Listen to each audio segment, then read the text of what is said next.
ఈ పైల్స్ అనేది మందులతో వాడితే తగ్గుతుందా సార్? లేకపోతే సర్జరీ కంపల్సరీయా?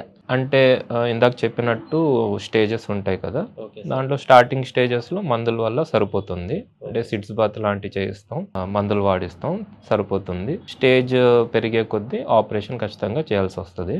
హెమరాయిడ్స్‌కైతే కట్ చేసి చేస్తాం. లేదంటే లేజర్ ద్వారా చేస్తాం. లేజర్ ద్వారా చేయడం అన్నది బెటర్ రిజల్ట్స్ ఉంటాయి. బ్లీడింగ్ తక్కువ ఉంటది. పోస్ట్ ఆపరేటివ్ కూడా 1 డేలో ఇంటికెళ్ళిపోవచ్చు. నొప్పి కూడా ఎక్కువ రోజులు ఉండదు. ఓపెన్ కన్నా లేజర్‌లో తక్కువ రోజులు వల్ల ఉంటుంది. పెయిన్ తక్కువ ఉంటుంది.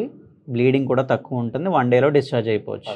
ఈ పేషెంట్‌కి ఖచ్చితంగా సర్జరీ చేయాలి. ఏ పేషెంట్‌కి మందులతో వాడితే సరిపోతుందనేది అది మేము చూసాం. టెస్ట్ చేసి ఎగ్జామినేషన్ చెప్పగలం. చేస్తే మా దగ్గరకొస్తే మేము ప్రాక్టోస్కోపీ అనే ఒక టెస్ట్ చేస్తాం. టెస్ట్ చేసి లోపల ఎలా ఉందో చూసి దాన్ని బట్టి డిసైడ్ చేస్తాం.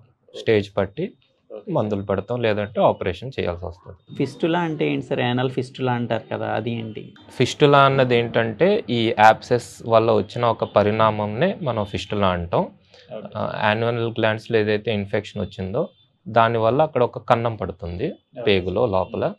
ఆ కన్నం నుంచి అలాగా ఒక దారిలాగా ఒకటి ఫార్మ్ అయ్యి మన మోషన్ దారి చుట్టుపక్కన ఎక్కడో ఒకటి ఆ కనెక్షన్ వస్తుంది. ఇలాంటి కనెక్షన్‌ని మనం ఫిస్టులా అంటాం.